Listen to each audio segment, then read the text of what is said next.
สบายดีเอฟซีทั้งฝั่งลาวและฝั่งไทยและต่างประเทศเนาะนี่ก็ยินดีตอนรับเข้าสู่เอฟซีเข้าสู่ซองสาวรุ่นสาวเวียงทุกคนเนาะมื้อนี้รุ่นก็จะพาทุกคนมาตั้งแต่เช้ามาแล้วก็จะพาทุกคนมาเก็บไข่เป็ดเนาะทุกคนเนาะกับมาโอ้ยบ่ต้องหังเด้อแม่อุ้ยบ่เฮ็ดกี้อุ้ยรุ่นกับแม่ก็จะไปเก็บไข่ทุกคนเนาะตื่นแต่เช้าไปเก็บไข่เป็ดอีเมย์ไปนั่งถ่ายอยู่พุ่นแล้วเนาะทุกคนเนาะเพราะว่าเพิ่นจะไปเก็บไข่เป็ดเป็นยังไงไปเบิ่งกันเลยนะทุกคนนี่ทุกคนเพราะว่าเข้าไปไก่มันเนาะเพราะว่าอันกำลังเย็ดโขกให้มันใหม่นะทุกคนเนาะนี่เก็บไข่เป็ดทุกคนตอนนี้รุ่นก็จะเข้าไปเก็บไข่กันเนาะเขาจะเอาจีบเนาะทุกคนเนาะเอาเก็บไข่จีบเนาะ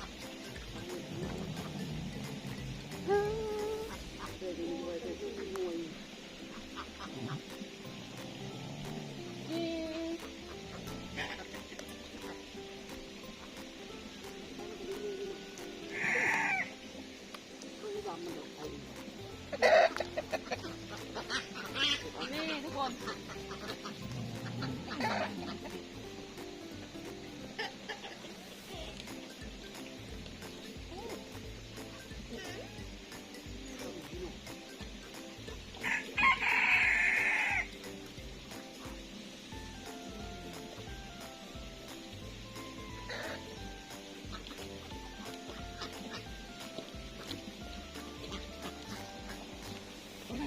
เก็บเหรอ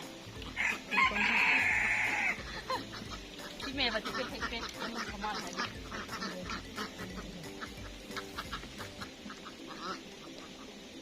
ว่าเขาจะปล่อยแต่มันเสียเขาซื้อมาจากที่นี่หมดมือแต่เช้าเป็นของเยอะเป็นเช้าเนาะ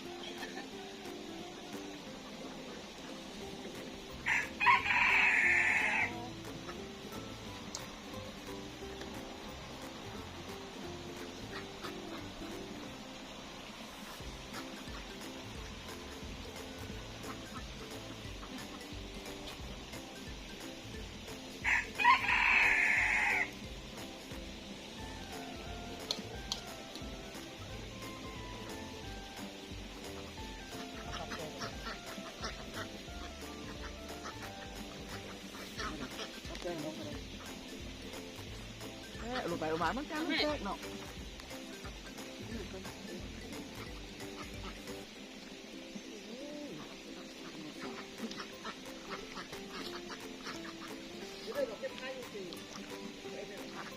นี่ทุกคนเก็บไข่มาแล้วสำเนียงทุกคนเนาะไข่เป็ดนะทุกคน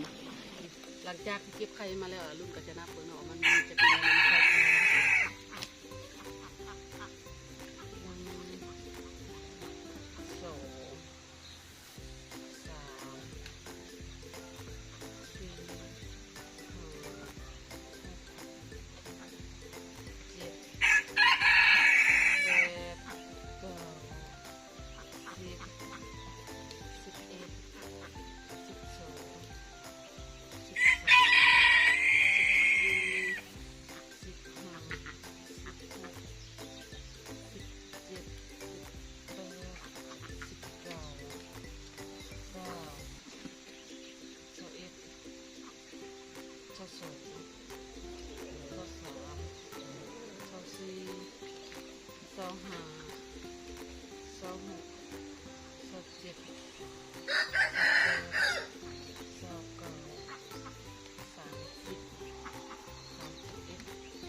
ทุกคนได้38หน่วยนะทุกคนเอาเต็มหน่วยหนึ่งได้หลายนะทุกคนหลังจากที่ลุงเก็บไข่แล้วลุงก็จะไปเกลือปิดนะทุกคนเอาไว้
ตอนนี้อีเมกะเจดอัน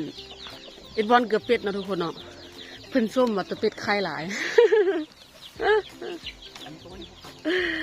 อันตัวไก่ก็ตื่นขึ้นมาสมองสมเพกเพิ่นเกือบเป็ดก่อนเนาะมื้อนี้ตัวไก่จังหน่อยจังเกลือพุ่นตัวหมาพุ่น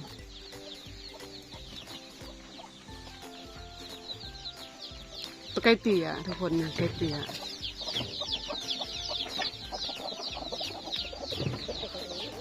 เขา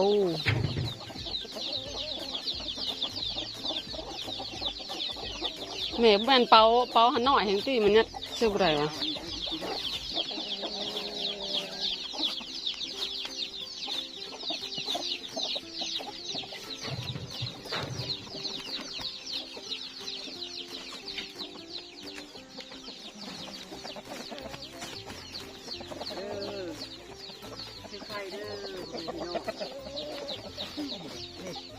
คักกว่าหน่อย นี่ก็มัดกันมัน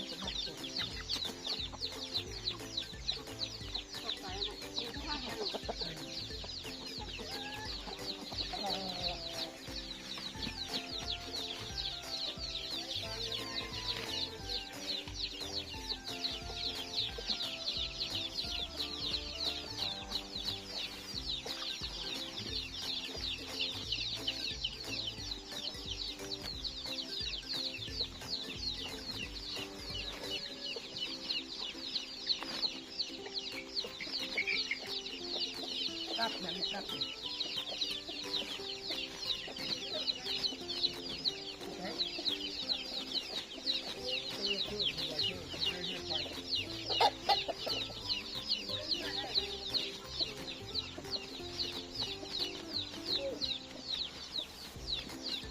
เอากูว่าเอ็นโตอะไรเว้ยเอาแม่เสือเป็ดก่อนเอาไปโอ้บาทที่ได้ทำอ้อยเห็นไหนสั่ง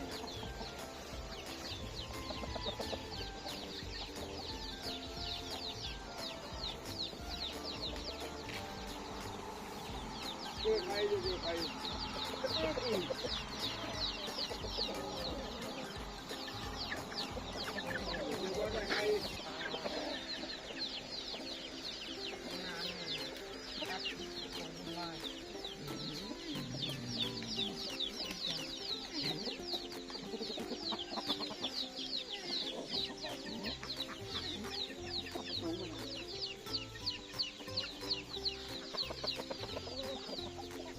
เกือบเพชรไหมอะทุกคนน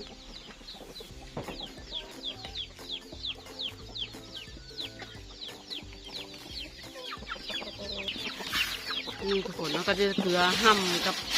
ข้าวกากแล้วก็เอาหัวอาหารใส่ตัวไก่ก็มาหลายยังพาในเกลือไก่อันนี้เกลือเป็ดก่อนเนาะ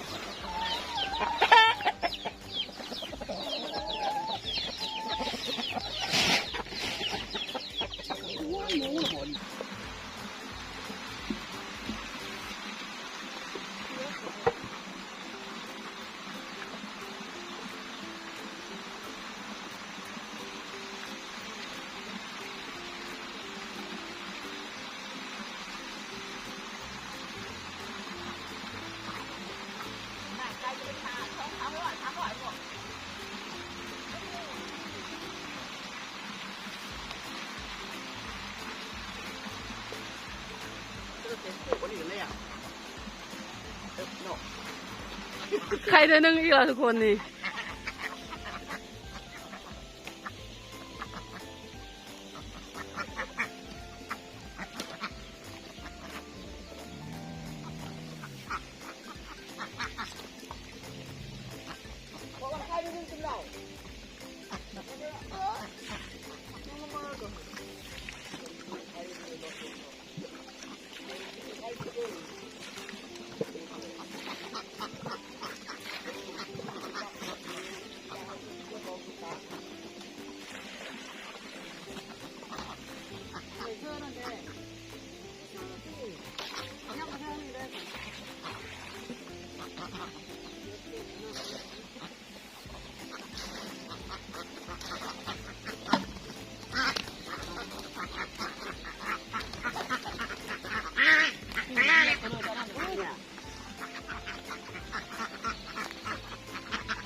เก็บไข่ไปดีกับเกลือนะทุกคน